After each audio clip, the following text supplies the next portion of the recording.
Hello, this is Dr. Christy Patton-Lukes, a chemical engineering professor at Missouri S&T. In this video lesson, we are going to be continuing our discussion of sorted separation techniques. We are in Chapter 13 from the textbook, which is membrane separation processes, and we will be looking at reverse osmosis. Now, you probably remember a little bit about osmosis, maybe from middle school or high school, because when you start talking about plants and how they absorb nutrients from the soil, osmosis is the technique that you discuss at that point. Osmosis is a mass transfer process. It's the spontaneous transport of solvent from a dilute mixture into a concentrated solution. It is not a separation process. It's almost more of a mixing process. Reverse osmosis is going to force this to go in the opposite direction. So it is a separation technique, but it is not spontaneous. Reverse osmosis is generally achieved by raising the pressure of the feed. Now, some of the applications that we have is the most commonly known reverse osmosis application is the desalination of seawater. We also, though, can use this to concentrate fruit juices or milk, or to recover proteins and sugars from cheese whey, the liquid that comes out from making cheese. You can also use this for concentration of enzymes.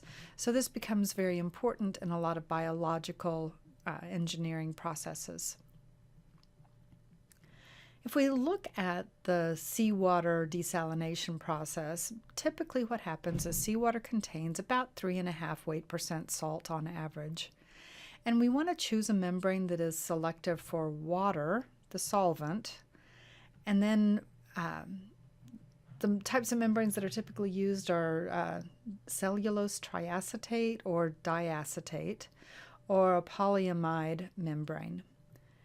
You feed the seawater on one side of the membrane at a high pressure, and then the other side is at a low pressure. To keep things a little bit more modest in terms of pressures, we usually do the second side at a vacuum, but it may be ambient pressure.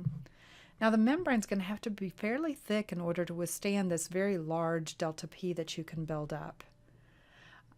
Typically what happens is that the seawater side leaves the reverse osmosis equipment with a concentration of about 50% salt, so going from 3.5% to 50% salt. Now, there are equations that drive this.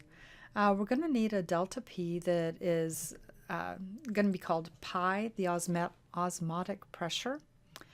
Remember, the pressure on our feed side is going to be high, and the pressure on our product side is going to be low. And so that's our P1 minus P2, or pi, the osmotic pressure. This can be calculated as negative RT over the molar volume of the solvents in the pure liquid state times the natural log of X of A in that same phase times the activity coefficients for A. Now, in this case, for seawater, A would be our pure water, and B would represent any of our salts that we might have. Typically, the pressure we're going to need is 350 psi.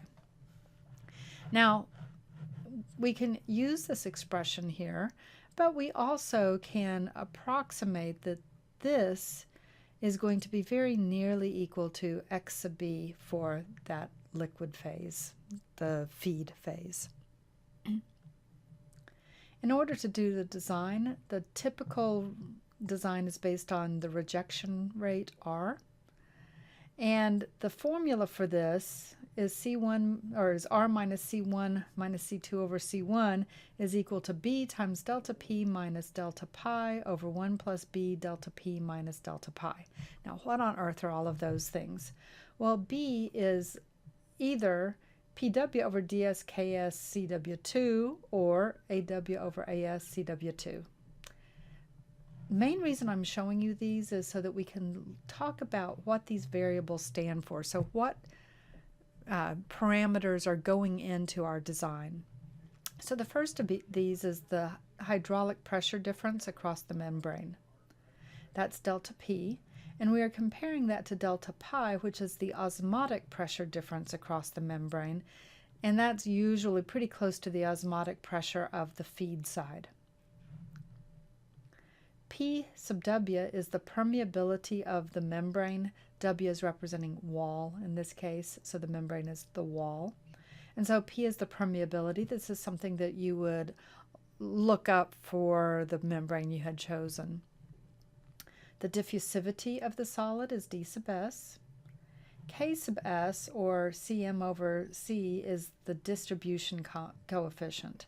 So it's a ratio of the concentrations on the two different liquids that you're talking about. Cw2 is the concentration of the solvent in the permeate. Aw is the solvent permeability constant, and As is the solute permeability constant.